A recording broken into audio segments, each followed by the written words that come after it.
Russia has carried out this year's deadliest missile strikes in Ukraine's Sumy, which have claimed at least 32 lives, including children. Western leaders have condemned the attack, echoing Ukrainian President Volodymyr Zelensky's call to mount added pressure on Putin for a ceasefire. Even U.S. envoy to Kyiv, Keith Kellogg, has said that the attack has crossed all limits of decency.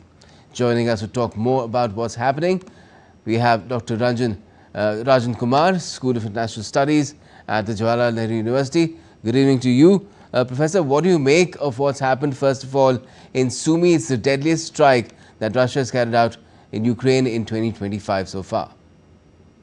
Thank you, Gautam, for having me here. In my view, the ceasefire talks are happening parallelly with Russia's intensified attacks on Ukraine, and this is supposedly one of the deadliest attack in this year. More than 30 people died and nearly 80 injured, and many of them are expected to be civilians, including some children and women. In my view, what was expected from Trump's negotiation with Russia, that at least there'll be some respect for there'll be some limiting of the attack on Ukraine. That is not happening.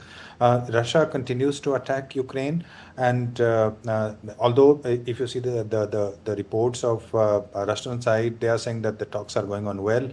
Similar kind of statements have also come from Washington, where American delegations have said that the talks are going fine. But so far as ground reality is concerned, attacks have intensified, and you have seen in Sumy, and there are also reports of attack in Kiev. It has not led to the actual ceasefire which was expected, and the kind of claims which were made by President Trump that in a day or in a few weeks he'll stop the war. Unfortunately, that is not happening. And also there are some contradictory reports coming from different, for instance, Steve Witkoff is saying something in Moscow. Then the Keith Kellogg, the representative for Ukraine, he is giving a statement which is slightly different from Steve Witkoff's statement. And President Trump is also getting frustrated because, the statement like put up or shut up, or Russia has to speed up the process, etc. So that shows somehow that the kind of expectations which were there with this ongoing talks with Russia, the ceasefire, etc. In my view, that is not going on very well. Although they're very secretive about the kind of negotiations which might have taken place. They're not saying what exactly happened during Friday's meeting of Steve Witkoff with President Putin. But it was expected that probably they'll talk about a few weeks ceasefire, they'll talk about the ceasefire in the Black Sea, etc. But no statement has come. But only thing that they are saying that talks are going fine.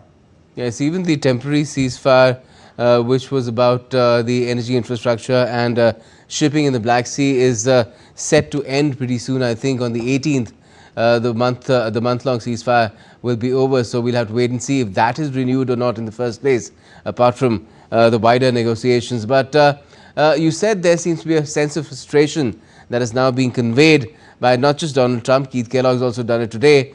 But Russia remains unmoved. What do you think will get the needle to move in the direction of peace or a ceasefire to start with?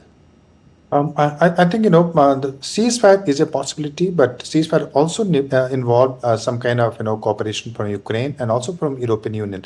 Unfortunately, what is happening at the moment that two countries are talking, United States and Russia. They are talking, the leaders, representatives, they are talking, but other parties are not involved. So even if they commit something, for instance, if they commit for Ukraine, and if Ukraine does not agree to that, so then the ceasefire cannot be established. Forget about peace and long-term ceasefire.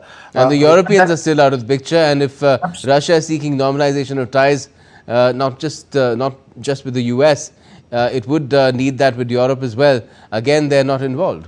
Absolutely, that's exactly the problem, because Keith Kellogg was in Ukraine, and then he went to Europe. I think London or some European capital, where he gave the statement that he's also thinking of possibility of having European as a peacekeeping force. Now the problem is that Russia has said very clearly that that Russia will not accept European or NATO peace forces in Ukraine. So very contradictory statements are coming from different sides, and it's partly because the two sides are talking. You Ukraine is not part of that directly, and European countries which have been supporting the war, which have been supporting Ukraine for a long time, and they are also not involved. So Now, clearly, if all the Western leaders are saying put more pressure on Putin. And that's not a general statement, it's directed at a certain person in the White House. And what can Donald Trump do there? How can Donald Trump put more pressure on Moscow, Putin?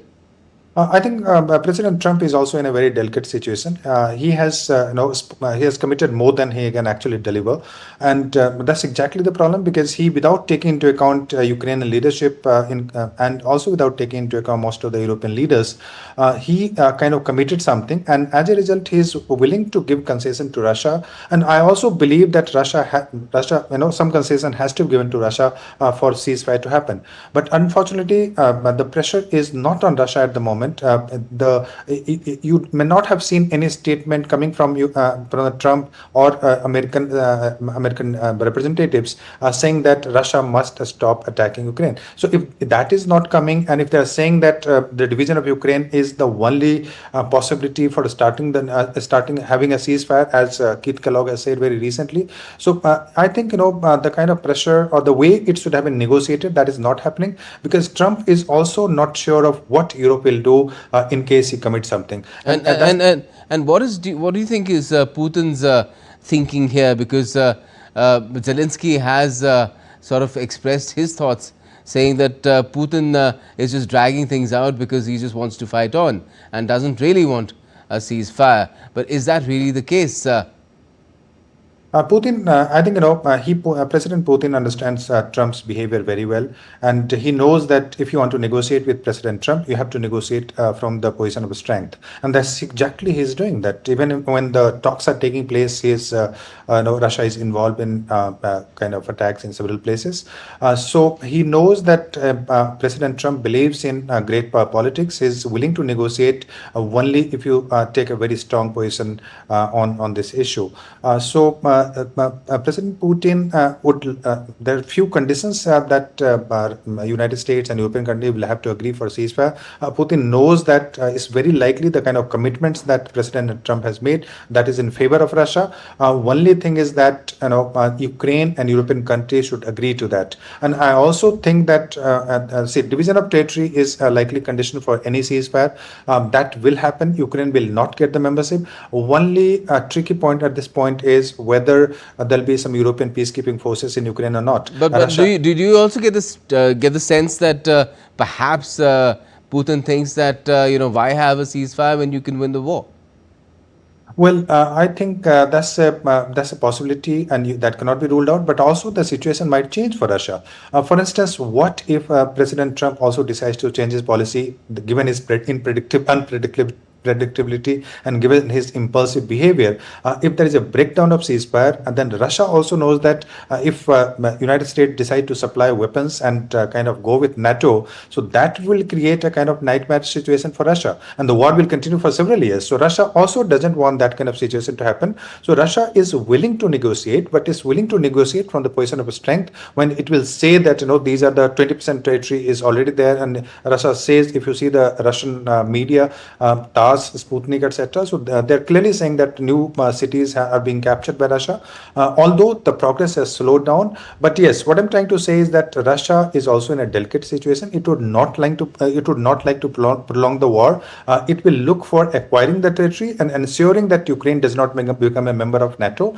On those conditions, probably Russia will negotiate with President Trump. And for now, do you think the Americans and along with the West will continue to back Ukraine to the hilt, because the American backing here is critical while these delicate negotiations go on?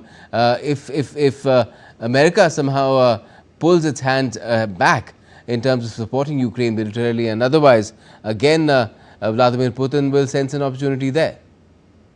Yes, but also let's not forget that if Europe decides to continue supporting Ukraine, then Russia will again be in a difficult situation. For instance, UK has clearly said, UK and France, they have said that willing to send the peacekeeping forces, and that's what is being negotiated by Keith Kellogg in the European capital where he's there. Yes, without American support, it would be extremely difficult for Ukraine to have to kind of continue in this war without any doubt. There's no internal facility, financial issues are there, the supply of weapon, etc. are there. So Ukraine cannot fight Russia without American support. That's given. But yes, with European support, financial and military support, it can continue having this war for a slightly longer period, and that's a possibility that I think both Europe would like to avoid. The support for Ukraine from Europe is very different from support that is coming from America. America is trying to put a lot of pressure on Ukraine. Unfortunately, the only Europeans are supporting Ukraine in the real sense of the term at this moment.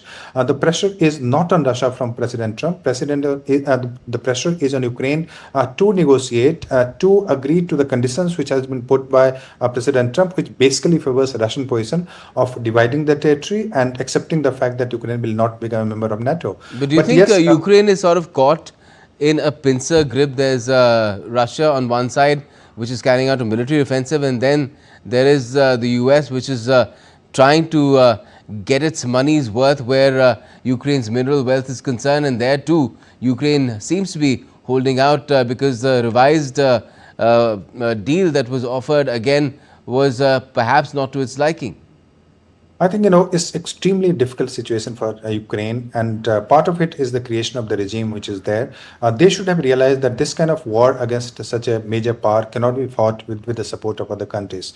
But unfortunately, having made that mistake, now Ukraine is looking for basic minimum security guarantee.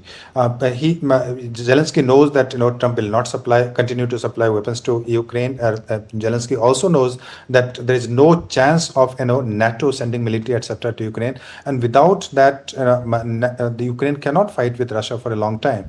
But yes, some kind of security guarantee, and in my view there are two kind of guarantees that Zelensky is looking for. One is that Zelensky's regime is also under threat. There's pressure from Trump's side, there's pressure from Russian side, and also some of the people have started asking questions in Kiev that what did we achieve with this war? We fought this war for somebody else, essentially a proxy war for America and the European countries, and we are not getting anything in return. We're losing the territory, we have lost people, and there is no security guarantee. So Zelensky's regime is under threat, and yes, without security guarantee of Europe and NATO, Ukraine will always be under threat given the situation that that this war might come again in the future.